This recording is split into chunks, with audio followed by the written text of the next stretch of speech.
ജർമ്മനിയിലെ one of the biggest ഹൗസ്പ്ലിംഗ് സ്കാമിനെ കുറിച്ചാണ് ഞാനിന്നിപ്പോൾ പറയാൻ പോകുന്നത്. ഹൗസ്പ്ലിംഗ് ചെയ്യാൻ ആഗ്രഹിക്കുന്നവരും ഹൗസ്പ്ലിംഗ് ആയിട്ട് ഇപ്പോൾ ജർമ്മനിയിലുള്ളവർ ശ്രദ്ധിച്ച് കേൾക്കണം. പലർക്കും അറിയാത്തൊരു സംഭവമാണ്. പലരും പറയാറുണ്ട് അതായത് മണി ഫ്രം ജർമ്മനി എന്ന് പറയുന്നത് എപ്പോഴും നെഗറ്റീവ് പോലെയാണ്, ജർമ്മനിയിലേക്ക് വരാൻ നിൽക്കുന്നവർക്ക് ഒരു തടസ്സമാണെന്ന്. പക്ഷേ നമുക്കറിയുന്ന കാര്യങ്ങൾ നിങ്ങൾക്ക് പറഞ്ഞു തരണം. കാരണം നിങ്ങൾ ജർമ്മനി വന്നിട്ട് പെടരുത്. കാരണം നമ്മളിത് അറിഞ്ഞിരുന്നിട്ട് ഓക്കെ ഞങ്ങൾ അറിഞ്ഞു, ഞാൻ ആർക്കും ഷെയർ ചെയ്തില്ല. പക്ഷേ നാളെ നിങ്ങൾ വന്നിട്ട് നിങ്ങളാണ് കഷ്ടപ്പെടാൻ പോകുന്നത്. കാരണം ഈ പറയാൻ പോകുന്ന സ്കാം എന്ന് പറഞ്ഞാൽ അത്ര ഇതാണ്. 12 ലക്ഷം ഒരു പെൺകൊച്ച് ഇവിടുത്തെ എംപ്ലോയറിന് കൊടുക്കേണ്ട ഒരു സംഭവമാണിത്. പലർക്കും അറിയാവുന്ന ഒരു കേസാണ്, ഒരു സംഭവമാണ് ഡാർലൈൻ. അതായത് ഇവിടുത്തെ ലോൺ അല്ലെങ്കിൽ നമ്മൾ കടം കൊടുക്കുക, വായ്പ കൊടുക്കുക എന്നൊക്കെ പറയുന്നത് ഡാർലൈൻ എന്ന് പറയുന്നത്. അപ്പോൾ നാട്ടിൽ 2-3 ഏജൻസിക്കാർ പിള്ളേരൊക്കെ ഫ്രീ ആയിട്ട് ജർമ്മനിലേക്ക് കൊണ്ടുവരുന്നുണ്ട്. അപ്പോൾ ഇങ്ങനെ ഫ്രീ ആയിട്ട് കൊണ്ടുവരുന്ന സമയത്ത് പിള്ളേരുടെ അടുത്ത് നിന്ന് ഒരു ഫോം ഫില്ല് ചെയ്ത് വാങ്ങും. അതിന് മുകളിൽ എഴുതിയിട്ടുണ്ടാവും ഡാർലൈൻ എഴുതിയിട്ടുണ്ടാവും. ഇങ്ങനെ ഡാർലൈൻ എന്ന് പറയുന്ന ഒരു പേപ്പർ നിങ്ങളോട് ഫില്ല് ചെയ്യാൻ പറയുന്നത് ഒരിക്കലും എന്ത് ചെയ്യരുത്, ഫില്ല് ചെയ്ത് കൊടുക്കരുത്.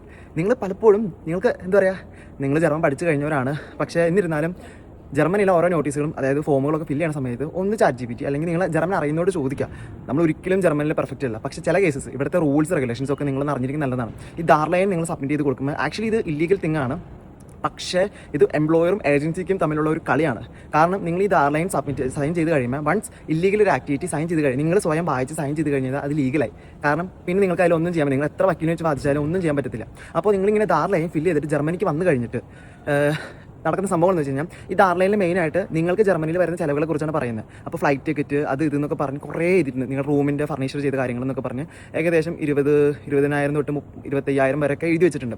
അപ്പോൾ നിങ്ങൾ അതിൽ നിന്ന് അതായത് നിങ്ങൾ പോകുന്ന ഈ എംപ്ലോയറുടെ അടുത്ത് നിന്ന് നിങ്ങൾ ഇറങ്ങാൻ വിചാരിക്കുക, ക്വിൻഡിയും കൊടുത്ത് സെൽഫായിട്ട്. ആ സമയത്ത് അവർ പറയും ഞങ്ങൾ ഇത്ര നാൾ നിങ്ങൾക്ക് വേണ്ടി ചിലവാക്കിയ പൈസ നിങ്ങൾക്ക് തിരിച്ചു തന്നെ. അതിൽ നിങ്ങളെ എംപ്ലോയർക്ക് കൊടുത്ത അതായത് നിങ്ങളെ എംപ്ലോയർ നിങ്ങളെ ഏജൻസിക്ക് കൊടുത്ത പൈസ വരുന്നുണ്ട്. ഒരാൾക്ക് ഇവിടെ ജർമ്മനി വന്നു കഴിയുമ്പോൾ ഈ ഡാർലൈൻ വഴി വന്നു കഴിയുമ്പോൾ ഏജൻസിക്ക് കിട്ടുന്നത് 10-12 ലക്ഷമൊക്കെയാണ്. ഈ 12 ലക്ഷം എംപ്ലോയർ കൊടുത്തത് എംപ്ലോയർക്ക് തിരിച്ചു തന്നെ. അതിപ്പോൾ എന്ത് ചെയ്യണം, നിങ്ങൾ പൈസ കൊടുക്കേണ്ടി വരും. കളി അങ്ങനെയാണ്. അപ്പോൾ ആ സമയത്ത് നിങ്ങൾ ഏജൻസിക്ക് തിരിച്ച് മെസ്സേജ് അയക്കുമ്പോൾ ഏജൻസിക്കാർ പറയും ഞങ്ങൾക്കറിയത്തില്ല, നിങ്ങൾ സൈൻ ചെയ്ത് കൊടുത്തായിരുന്നു, നിങ്ങൾ വായിച്ചിട്ടാണ് സൈൻ ചെയ്ത് കൊടുത്തത്. ഈ ഏജൻസിക്കാരാണ് ചിലപ്പോൾ നിങ്ങളുടെ ഫ്ലൈറ്റ് ടിക്കറ്റിൻ്റെ പൈസ നിങ്ങളുടെ അടുത്ത് വാങ്ങിച്ചിട്ടുണ്ടാവും. പക്ഷേ ഈ ഫ്ലൈറ്റ് ടിക്കറ്റിൻ്റെ പൈസ ഓൾറെഡി ഏജൻസിക്കാർക്ക് കൊടുത്തിട്ടാണ് നിങ്ങൾ ഇങ്ങോട്ട് കൊണ്ടുവരുന്നത്. അതൊക്കെ നിങ്ങൾ ഓർക്കണം. പിന്നെ അതുപോലെ തന്നെ കുറേ കേസസ് ഉണ്ട്. ഒരിക്കലും നിങ്ങൾ ഈ സമയത്ത് അതായത് നിങ്ങളിപ്പോൾ ജർമ്മനിയിൽ എനിക്ക് അറിയുന്നത് ഈ ഡാർലൈൻ വെച്ച് ജർമ്മനി വന്ന ഏകദേശം 300+ പിള്ളേരുകളുണ്ട്, 350 പിള്ളേരുകളുണ്ട്. അപ്പോൾ നിങ്ങൾ ഓർക്കേണ്ടത് ഒരിക്കലും സെൽഫായിട്ട് ക്വിൻഡിയും കൊടുക്കരുത്.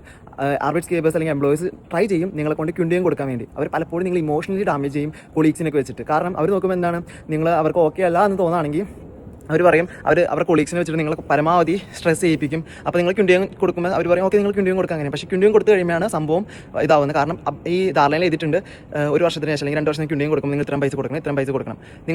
അവർ നിങ്ങൾ ക്വിൻഡിയും തരാണെങ്കിൽ നിങ്ങൾക്കൊന്നും കൊടുക്കേണ്ടി വരില്ല. നിങ്ങൾക്ക് അവിടെ നിന്ന് നൈസായിട്ട് ഇറങ്ങി വരാം. പക്ഷേ നിങ്ങളാണ് സെൽഫായിട്ട് ക്വിൻഡിയും കൊടുക്കണമെങ്കിൽ ഉറപ്പായിട്ട് എന്താണ് നിങ്ങൾ ആ പൈസ മൊത്തം അടക്കേണ്ടി വരും. ആക്ച്വലി ഈ ചിലവുകളൊന്നും ഇവിടെ ആക്ച്വലി ഇല്ല. അതായത് നിങ്ങൾ പറയുകയാണെങ്കിൽ ഹോസ്പിറ്റലിന് ആക്ച്വലി പൈസ വരുന്നത് എന്താണ്, ഫ്ലൈറ്റ് ടിക്കറ്റ് വരുന്നുണ്ട്, പിന്നെ അനർക്കനം ചെയ്യുന്നതിന് പല സീറ്റിലും ഡിഫറൻ്റ് ആണ്. ഇപ്പോൾ ബാഡൻ-വുട്ടംബർഗ് എടുക്കുകയാണെങ്കിൽ €100 വരുന്നുണ്ട്. പക്ഷേ നിങ്ങൾ പൈസ ഇല്ലാത്തൊരു അതാണെന്ന് പറയുന്നത് ഫ്രീ ആയിട്ട് ചെയ്തു തരും. ബയണിൽ ഫ്രീ ആണ്. NRVയിൽ ചൂളയാണ് ഡയറക്റ്റ് അനർക്കനം ചെയ്യേണ്ടത്, നമ്മൾ ചെയ്യേണ്ട ആവശ്യമില്ല. അപ്പോൾ അങ്ങനെയൊക്കെ വരുമ്പോൾ ചുമ്മാ ഓരോ പൈസ ഉണ്ടാക്കി പറഞ്ഞ് വാങ്ങിച്ച് വെക്കുന്നതാണ് ഈ പൈസ എന്ന് പറയുന്നത്.